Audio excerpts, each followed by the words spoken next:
This isn't how videos on this channel usually start, but if you play Star Citizen, you need to get yourself one of these. Straight to Lorville, 170,000 Alpha UEC, it's a must buy. I'm Forrester, and this is the Greycat ROC, and in this video I'll be reviewing it. Star Citizen is currently in alpha testing with the ROC as one of the in-game vehicles. It's described as a light miner, and really, that tag fits the bill. Incidentally, ROC stands for Remote Ore Collector. For those who've seen other ship reviews on this channel, you might be surprised that this video departs a little from the usual format. That's because this isn't a ship, and so a lot of the usual tags, such as combat performance, are just meaningless for it.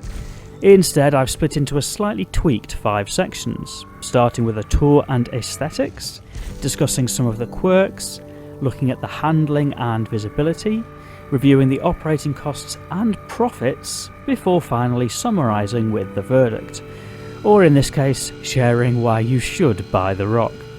I've included timestamps in the video description to help navigate to each part of the review, and considering that over 80% of people who watch these videos aren't yet subscribed to the channel, be sure to subscribe to be notified of future videos.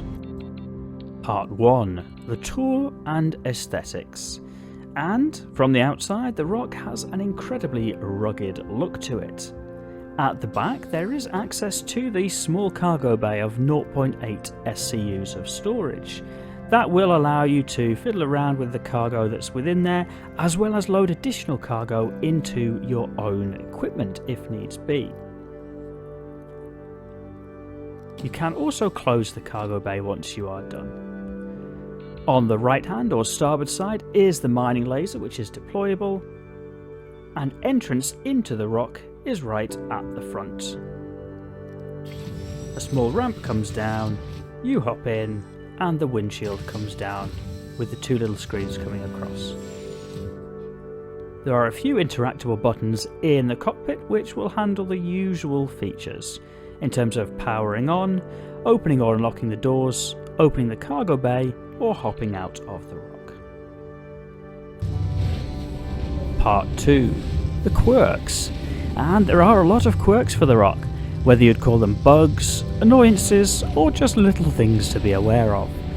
Firstly, and most notably, much like the Argo MPUV, the doors will just randomly open at random times.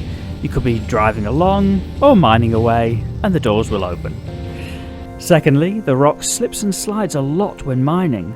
It'll tend to creep forwards or backwards depending on the elevation, which can throw off your laser. An old Kerbal Space Program trick for this situation is to steer the wheels in either direction, which will make it more difficult for the ROC to roll. Another top tip is that left Alt and X will give your visor a wipe. It doesn't help the outside windshield, but if the door's opened and you've got yourself a dirty visor, it'll help you out. And finally, I've described this as a quirk as it may be intended, but if you use head tracking, the mining laser will follow your eyes. That's potentially a neat feature if you have a very well optimized head tracking solution. But if you don't, like me and probably many others, and you can't point your head tracking incredibly precisely, then you probably want to pause your head tracking in-game whilst mining in the ROC, so you don't accidentally miss your mining or collecting target. Part 3. Handling and Visibility.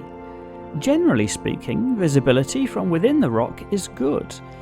Not that you'll need it much, as the user interface icons will generally guide you where you need to go. There is a headlamp which can illuminate the situation in front of you, although the lamp is mounted quite high, so it doesn't tend to reach the ground by your feet. Generally speaking, you'll be using your ferry ship for scanning, so are unlikely to be covering long distances in the ROC, but it handles just fine.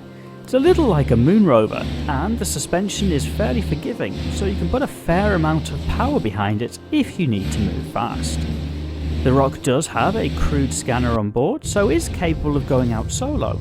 That said, you're probably just going to be landed in your mothership right by wherever you're mining.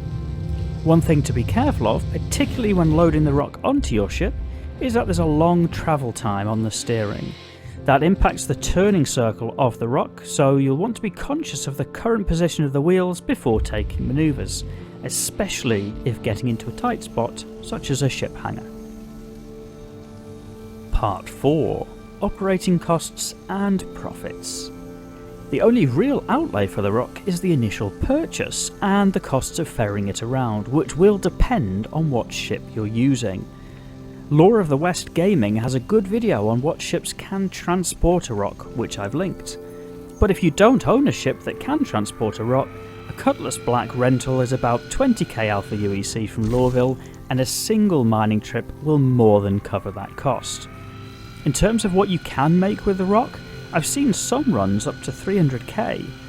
From experience reviewing the ROC, 150 to 200k per run seems more realistic, especially if you're not being too picky and just hoover up whatever presents itself. If you are a more discerning miner, Hadonite seems to be the way to go. One thing to be careful of is when breaking up the initial haul, the collector on the ROC is a little selective, so taking care not to explode the ROCs will make collecting them much easier and quicker. So it's worth spending a little more time throttling down than you might in, say, a prospector. Part 5. The Verdict, or why you should buy the ROC. So the introduction probably gave this away, but the ROC is a must-have in-game purchase right now. It is available for $50 on the Pledge Store, but you'd be much better just buying in-game for 172,000 Alpha UEC from Loreville. The reason it's such a good buy is that you only need to do one full run in it to make up the purchase cost. Then you can leave it sitting in your hangar if you don't much enjoy it, but have it ready to take out if you want to make a quick buck or two. It is pretty janky at times and only fulfills one niche of gameplay, but really I don't know why you wouldn't buy one and pay it off right away. Share in the comments whether you agree, whether you have one, or if you'll now go out and buy one. If you found this review helpful, you may also be interested in my review of the MISC Prospector. Please also subscribe if you'd like to see future Star Citizen content, and check out the video description for details of my active Star Citizen organisation. Thank you for watching.